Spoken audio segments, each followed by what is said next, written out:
हर हर महादेव प्रिय दर्शकों।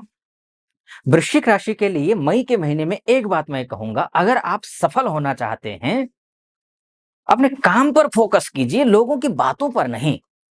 क्योंकि समय आ गया है आपके काम को चार चांद लगाने का। मई के महीने में 6 ग्रह बदल रहे हैं। सबसे पहले बदलेंगे बुध, उसके बाद गुरु, उसके बाद सूर्य, उसके बाद राहु, उसके बाद केतु। राहु केतु एक साथ बदल रहे हैं। उसके बाद बदलेंगे शुक्र। 6 ग्रह बदल रहे हैं, यानी कि 9 ग्रहों में से जब 6 ग्रह एक ही महीने में उलट-पुलट हो रहे हो, तो समझ लीजिए आपका जीवन भी उलट-पुलट होगा ना। इसीलिए काम पर फोकस करना है, बातों पर नहीं। आपका काम सर्वश्रेष्ठ है, आप काम करने में माहिर हैं। बस उस काम को अगर आपने सीरियसली ले लिया, तो समझ लीजिए मई के महीने में आप 99% लोगों से आगे निकलते हुए दिखाई दे रहे हैं। कैसे? ये आप मैं समझाता हूँ। पहले मैं वो बात करूँगा जिसमें आपको सावधानी बरतनी है, उसके बाद अच्छी बातें करूँगा बाद में। वो सावधानी क्या बरतनी है वो समझ लीजिए। सबसे पहले तो आपके जो राशि के स्वामी मंगल हैं, पूरे महीने बल्कि 7 जून तक ये नीच के रहेंगे। नीच के रहने के बावजूद ये भाग्यस्थ होकर के नीच के हैं, तो फिर भी आंशिक रूप से प्रभावित तो आपको करेंगे। किन मामलों में? अगर कोई ऑलरेडी बीमार रहता हो, खासकर डायबिटिक हो आप, बीपी की बीमारी हो आप, या फिर आप ऑलरेडी थकान ज़्यादा महसूस करते हो, तो आप समझ लीजिए थोड़ा-सा सावधान रहिए। खान-पान का ख़्याल रखिए, एक्सरसाइज़ कीजिए, योग कीजिए, ध्यान कीजिए, इस पर फ़ोकस कीजिए। अग्नि से दूर रहिए, थोड़ा-सा सावधानी बरतिएगा, खासकर गृहिणियों को मैं बोलूँगा, जब भी आप किचन में जाएँ, गैस को सही से बंद हुआ, नहीं हुआ, इसका ध्यान दें, इस बात का खासकर ख़्याल रखें। गर्मी का सीज़न चल रहा है, बढ़ता ही जाएगी गर्मी, तो उसमें भी आप इलेक्ट्रिसिटी का भी ख़्याल रखें। इस पर गाड़ी चलाते समय सावधानी बरतें, क्योंकि जब भी मंगल नीच का होता है तो ये करवाता है। और एक बात जो महत्वपूर्ण बात है, वो ये है कि काम ईमानदारी से करें, क्योंकि काम जो गलत काम आपने नहीं किया है ना, उसका भी आपके ऊपर इसका जो है ना लांछन लग सकता है, यानी कि दोषारोपण। आपने जो नहीं किया है, उसका आरोप आप पर लग सकता है, तो सावधानी बरतिए। बस ये चंद चीज़ें हैं, आपको सावधानी बरतनी है। अन्य चीज़ों में क्या कुछ फ़ायदा होगा, इसको समझते हैं। सबसे पहले बात कर लेते हैं, आपके सोर्स ऑफ इनकम की बात कर लेते हैं, यानी कि आपके पैसों की बात कर लेते हैं। क्या कुछ होने वाला है पैसा? पैसा आएगा या नहीं आएगा, इस पर फ़ोकस करते हैं। तो देखिए, पैसा तो आएगा, लेकिन खर्चा होगा। पैसा आएगा लेकिन खर्च होगा। खर्च इस मामले में होगा क्योंकि आपने ऋण लिया होगा किसी से आपने जो है ना ईएमआई भरना हो, या फिर किसी से पैसा पर्सनल लोन लिया हुआ है, या फिर कहीं न कहीं से इन्वेस्ट करने की सोच रहे हैं, तो इन्वेस्ट हो जाएगा पैसा, सेविंग नहीं हो पाएगा इस महीने।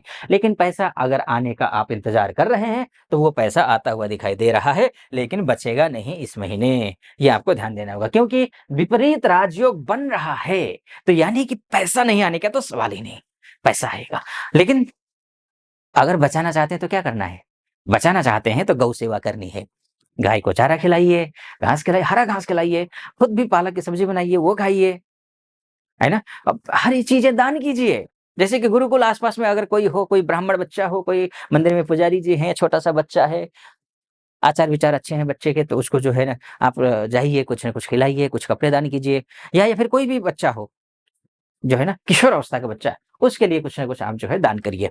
तो ये आपके लिए करना आवश्यक है, करिए। और गणपति अथर्व शीर्ष का पाठ करिए। इसके साथ-साथ में गणपति अथर्व शीर्ष का पाठ करिए, तो क्या होगा, पैसा भी आएगा, पैसा भी बचेगा। और एक बात, बुद्धिमत्ता से काम करनी है।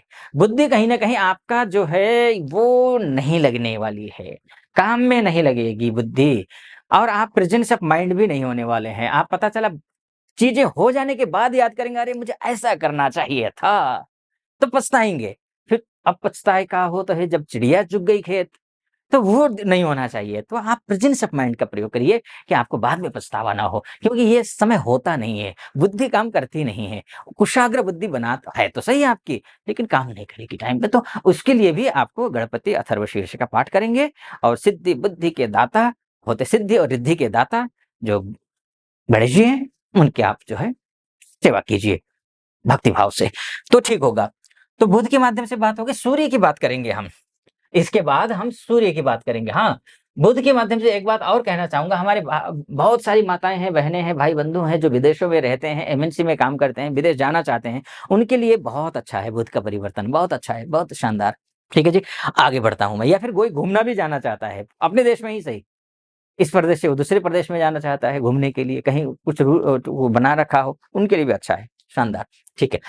आगे बढ़ते हैं, सूर्य की बात कर लेते हैं। सूर्य की बात करना आवश्यक है, सूर्य की बात करना इसलिए आवश्यक है क्योंकि आपके नौकरी के ग्रह, आपके बॉस के ग्रह, आपके कलीग के ग्रह, आपके मान-सम्मान के ग्रह, आपके पद-प्रतिष्ठा के ग्रह, आपके पॉलिटिकल लाइफ के ग्रह। पॉलिटिक्स कहाँ नहीं होता है, पॉलिटिक्स तो घर में भी होता है, पॉलिटिक्स ऑफिस में होता है, पॉलिटिक्स बिज़नेस में होता है, पॉलिटिक्स समाज में होता है, पॉलिटिक्स राष्ट्रीय लेवल पे इस या फिर प्रादेशिक लेवल पे, स्थानीय लेवल पे हर कहीं पॉलिटिक्स होता है। तो पॉलिटिक्स का कोई ग्रह है, वो सूर्य है और सूर्य जो है केंद्रेश होकर के केंद्रस्थ हो जाएँगे 15 मई से लेकर के। आपके लिए शानदार है, अच्छा है, लेकिन सूर्य वृषभ राशि में है, तो शुक्र के घर में है, तो ध्यान रखना है। ध्यान क्या रखना है?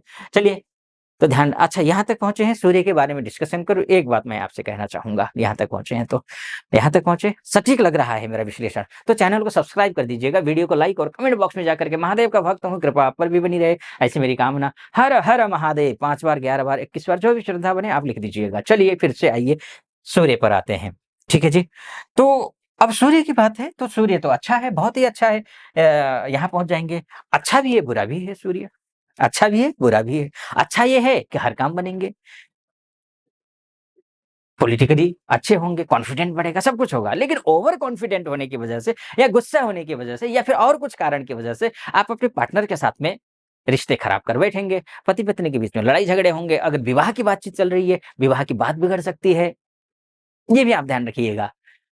और अपने गुस्से की वजह से अपने क्लाइंट को बिगाड़िएगा मत।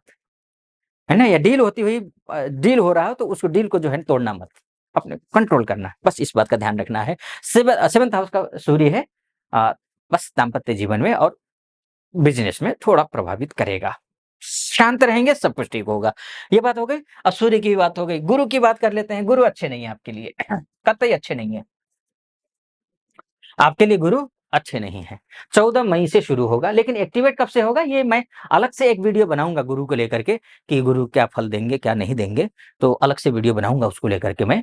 तो आपको 2-4 दिन में मिल जाएगा, इसलिए आप नोटिफ़िकेशन जो आप कर वो सब्सक्राइब करेंगे उस टाइम बेल आइकन को भी दबा दीजिएगा ताकि नोटिफ़िकेशन आपके पास आए। तो वो मैं बताऊँगा, लेकिन हाँ, अच्छे नहीं हैं। ये आपके लव लाइफ़ को लेकर के, आपके एजुकेशन को लेकर के, आपके संतान को लेकर के, आपका वैवाहिक जीवन को लेकर के, इसके बाद आपके धन संपत्ति को लेकर के, आपके कुटुंब को लेकर के, आपकी वाणी को लेकर के, आपकी भाषा शैली इत्यादि को लेकर के, आपके आचार विचार व्यवहार को लेकर के, ये शुभ नहीं है ना? तो 14 मई से अच्छे नहीं है, लेकिन हाँ, एकदम से ग्रह बदलते ही रिज़ल्ट देते नहीं, अच्छा हो या बुरा हो, दोनों ही। तो ये कब से देंगे, मैं अलग से वीडियो बनाऊँगा, उसमें देख लीजिएगा। राहु के गुरु के बारे में मैं ज़्यादा नहीं बोलूँगा। मैं बात करूँगा आपके राहु की।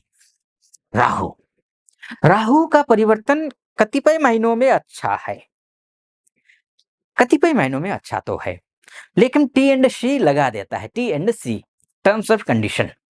4th हाउस का राहु है, माताजी की तबीयत का ख़्याल रखना पड़ेगा। अपने ही व्यवहार की वजह से, आचार-विचार की वजह से आप अपने अपनों को खो सकते हैं, अपने मित्रों को खो सकते हैं, अर्थात दूर हो सकते हैं मित्र। विस्तार से मैंने एक और वीडियो बनाया हुआ है, बना चुका हूँ, गुरु का बनाऊँगा, राहु का बना चुका हूँ। डिस्क्रिप्शन में उसका लिंक मिल जाएगा आपको। राहु के बारे में विस्तार से और उपाय, बहुत सारे उपाय, ऑथेंटिक उपाय मैंने आपको बता रखे हैं। उसको क्लिक कीजिएगा और आप देख लीजिए, आपको अच्छा लगेगा। सटीक बताया हुआ है। मैंने विस्तार से बताने की कोशिश की है, मोटा-मोटी तौर पर ही सही, कि मई का महीना आपके लिए कैसा रहेगा। अगर मैं निष्कर्ष के तौर पर जाऊँ तो ठीक है, मार्ग में ठीक है, कई काँटे भी हैं, फूल भी हैं, लेकिन आपके ग्रह उस काँटे या फूल को ठीक करते हुए सही से चल पाएँगे या नहीं चल पाएँगे, वो आपकी कुंडली तय करेगी। अब ऐसी स्थिति में आप अपनी कुंडली के बारे में चर्चा करना चाहते हैं, महिला हो या पुरुष हो, देश में रहते हो या विदेश में रहते हो, तो नीचे नंबर है, उस नंबर पे कॉल कीजिए, व्हाट्सएप कीजिए, मेरी टीम से बात कीजिए, अपॉइंटमेंट ले लीजिए और मैं स्वयं आपकी कुंडली का विस्तार से विश्लेषण करूँगा। आप खुश रहें, प्रसन्न रहें, महादेव की कृपा आप पर बनी रहे, ऐसी मेरी कामना। फिलहाल अनुमति दीजिए। हर हर महादेव।